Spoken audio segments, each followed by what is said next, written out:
Hello friends, welcome to smile talk paramedical channel. Friends ನೋಡಿ, ಕೆಇದವರು ತುಂಬ ಸ್ಟ್ರಿಕ್ಟ್ ಆಗಿದ್ದಾರೆ ಈ ವರ್ಷ. ಸ್ಪೆಷಲಿ ವಿದ್ಯಾರ್ಥಿಗಳ ಈ ಒಂದು ಏನಂದರೆ ಫುಲ್ ಕನ್ಫ್ಯೂಷನ್ ಮಾಡಿಕೊಂಡು ಸೀಟ್ಗಳನ್ನು ಕ್ಯಾನ್ಸಲ್ ಮಾಡೋದು, ಪೆಂಡಿಂಗ್ ಇಡೋದು, ಫೈನಲಿಗೆ ಅದನ್ನೆಲ್ಲ ಕೈ ಕೊಟ್ಟು ಹೋಗ್ಬಿಡೋದು, ಈ ರೀತಿ ಮಾಡೋದರಿಂದ ಕೆಇದವರು ಈ ವರ್ಷ ಭಾಳಷ್ಟು ಬದಲಾವಣೆಗಳನ್ನು ಮಾಡಿದ್ದಾರೆ. ತುಂಬ ಸ್ಟ್ರಿಕ್ಟ್ ಪಾಲಿಸಿಗಳನ್ನು ತೊಗೊಂಬಂದಿದ್ದಾರೆ. ಸ್ಪೆಷಲಿ ಈಗ ಎರಡನೇ ರೌಂಡ್ ರಿಸಲ್ಟ್ ಬಂತು ಇವತ್ತು.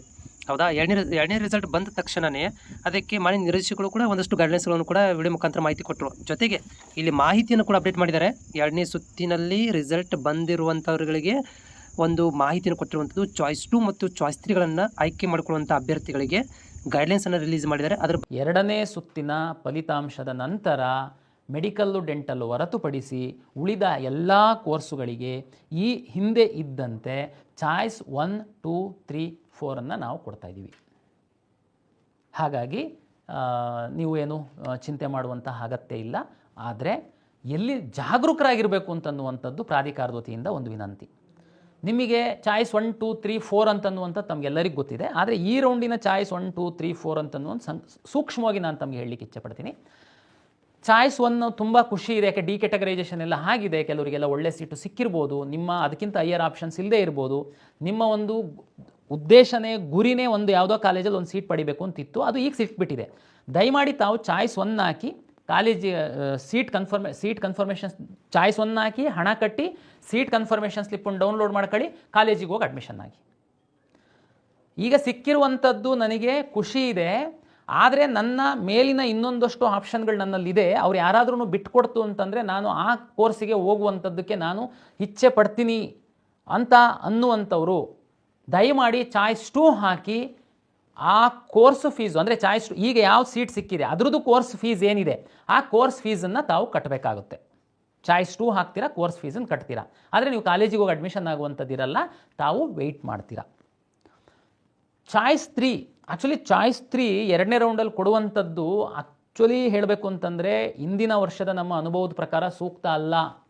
ಕೆಲವರು ತಮಾಷೆಗೋಸ್ಕರ ಚಾಯ್ಸ್ 3 ಹಾಕಿ ಏನೂ ಅವ್ರದ್ದು ನಮ್ಮ ಹತ್ರ ಇರಲ್ಲ, ಲಾಸ್ಟ್ ಮೂಮೆಂಟಲ್ಲಿ ಅವರು ಈ ಕಡೆ ರೆಸ್ಪಾಂಡ್ ಮಾಡದೇ ಇಲ್ಲದೆ ಕಾಲೇಜಿಗೆ ಸೀಟ್ ಬಿಟ್ಟುಕೊಟ್ಟಂಥ ಉದಾಹರಣೆಗಳಿದ್ದಾವೆ.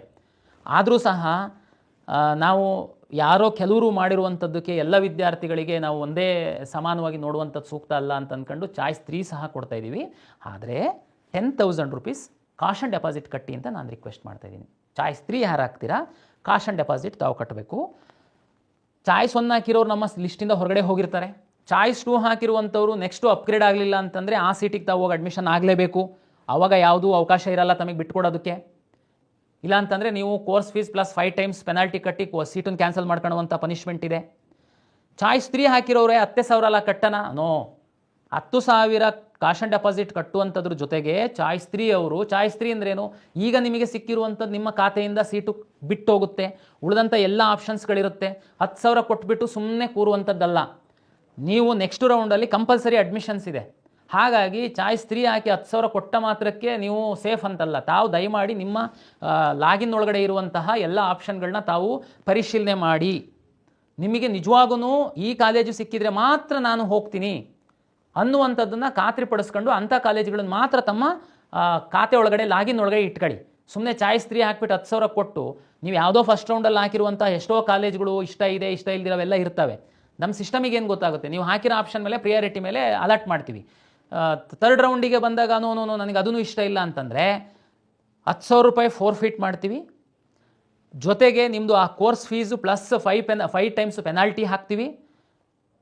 ಇಲ್ಲ ನನಗೇನು ನಾನು ಬರೋದೇ ಇಲ್ಲ ಈ ಕಡೆ 10,000 ರೂಪಾಯಿ ಅಷ್ಟೇ ಇರುತ್ತೆ ಅಂತ ನೀವು ಅಂದ್ಕೊಳ್ಬೋದು.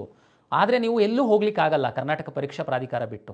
ನೀವು ನೆಕ್ಸ್ಟ್ ಇಯರ್ ಸಹ ಬರ್ತೀರ. ತಮ್ಗೆ ಗೊತ್ತಿರಬೇಕು, ಲಾಸ್ಟ್ ರೌಂಡಲ್ಲಿ ಸೀಟ್ ತಗೊಂಡು ಅಡ್ಮಿಷನ್ ಆಗಿಲ್ಲ ಅಂತಂದರೆ ಮುಂದಿನ ವರ್ಷ ನೀವು ಕೌನ್ಸಿಲಿಂಗಲ್ಲಿ ಭಾಗವಹಿಸುವಂಥದ್ದಕ್ಕೆ ಅವಕಾಶ ಇರಲ್ಲ. ಈ ವರ್ಷ ಹೋದ ವರ್ಷ ಸೀಟ್ ತಗೊಂಡು ಅಡ್ಮಿಷನ್ ಆಗಿಲ್ದಿರುವಂತಹ 1,600 ವಿದ್ಯಾರ್ಥಿಗಳಿಗೆ ಈ ವರ್ಷ ನಾವು ಬಾರ್ ಮಾಡಿದ್ದೀವಿ ಕೊನೆ ಸುತ್ತಿನಲ್ಲಿ. ಅಂಥ ಪರಿಸ್ಥಿತಿ ಬರುತ್ತೆ. ಅದಕ್ಕೆ ಚಾಯ್ಸ್ 3 ಹಾಕೋರು 10,000 ಕೊಟ್ಟರೆ ಮಾತ್ರ ಅಲ್ಲ, 10,000 ಕಾಶನ್ ಡೆಪಾಸಿಟ್ ಕೊಡೋದ್ರ ಜೊತೆಗೆ ನಿಮ್ಮ ಲಾಗಿನ್ನಲ್ಲಿರುವಂತಹ ಎಲ್ಲ ಕಾಲೇಜುಗಳನ್ನು ತಾವು ಒಮ್ಮೆ ಪರಿಶೀಲನೆ ಮಾಡಿ ನಿಮಗೆ ನಿಜವಾಗೂ ಸೀಟ್ ಸಿಕ್ಕಿದರೆ ಹೋಗ್ತೀನಪ್ಪ ನನ್ನ ಕಾಲೇಜಿಗೆ ಅನ್ನುವಂಥದ್ದನ್ನು ಮಾತ್ರ ತಾವು ಅಲ್ಲಿ ಬಿಡಬೇಕಾಗುತ್ತೆ. ಹಾಗಾಗಿ ಈಗ ಮುಂದಿನ 3-4 ದಿವಸ ನಾವು ಚಾಯ್ಸಿಗೆ ಮಾತ್ರ ಕೊಟ್ಟಿರ್ತೀವಿ, ದುಡ್ಡು ಕಟ್ಟಿರ್ತೀರ. ನೆಕ್ಸ್ಟು ಏನು ನಾನು ಕೌನ್ಸಿಲಿಂಗ್ ಪ್ರಕ್ರಿಯೆ ರೀಅರೇಂಜ್ ಮಾಡುವಂಥದ್ದಕ್ಕೆ ಬಿಡ್ತೀನಿ. ಆವಾಗ ಚಾಯ್ಸ್ 3 ಹಾಕಿರುವಂಥವರು ದಯಮಾಡಿ ಲಾಗಿನ್ ಆಗಿ. ಲಾಗಿನ್ ಆಗಿ ತಾವು ರಿಅರೇಂಜ್ ಮಾಡಿ ಪ್ರಾಪರಾಗಿ. ಚಾಯ್ಸ್ 2 ಹಾಕಿರುವಂಥವ್ರು ಅಷ್ಟೇ. ಚಾಯ್ಸ್ 2 ಹಾಕಿರ್ತೀರಾ, ಮೇಲ್ಗಡೆದು ಹೈಯರ್ ಆಪ್ಷನ್ ತಗೊಳುತ್ತೆ.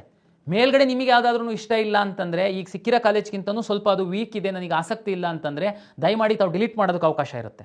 ಅದನ್ನು ಬಿಟ್ಬಿಟ್ಟು ಈಗ ಚಾಯ್ಸ್ 2 ಹಾಕಿ ಆ ಕಡೆ ತಿರುಗಿ ನೋಡದೇ ಇಲ್ದಿರುವಂಥದ್ದು, ಆಮೇಲೆ ಸಿಕ್ಕಿದಾಗ ಓ ನೋ ಅದು ಚೆನ್ನಾಗಿಲ್ಲ ಅಂತ ಅನ್ನೋದಕ್ಕಾಗಲ್ಲ. ಹೈಯರ್ ಆಪ್ಷನ್ ನೀವೇ ಹಾಕಿರ್ತೀರ. ಚಾಯ್ಸ್ 3 ಹಾಕಿ 10,000 ಕಾಶ್ ಆ್ಯಂಡ್ ಡೆಪಾಸಿಟ್ ಕಟ್ಟಿದ ಮಾತ್ರಕ್ಕೆ ನಿಮ್ಮದು ಮುಗಿಯಲ್ಲ. ನೆಕ್ಸ್ಟ್ ನಾವು ಕೌನ್ಸಿಲಿಂಗ್ದು ಎನೇಬಲ್ ಮಾಡ್ತಿದ್ದಂಗೆ ಲಾಗಿನ್ ಆಗಿಬಿಟ್ಟು ತಾವು ಪ್ರಾಪರಾಗಿ ವೆರಿಫೈ ಮಾಡ್ಕೊಳ್ಳಿ ನಿಮ್ಮ ಆಪ್ಷನ್ಸು. ಉಳಿದಂತೆ ಚಾಯ್ಸ್ 4 ತಮಗೆಲ್ಲ ಗೊತ್ತಿದೆ. ಕೌನ್ಸಿಲಿಂಗಲ್ಲಿ ಮುಂದುವರಿಯೋದಕ್ಕೆ ನನಗೆ ಇಷ್ಟ ಇಲ್ಲ ಅಂತೇಳಿ ಚಾಯ್ಸ್ 4 ಹಾಕ್ತೀರಾ, ನಮ್ಮ ಕೌನ್ಸಿಲಿಂಗಿಂದ ತಾವು ಹೊರಗಡೆ ಹೋಗ್ತೀರಾ.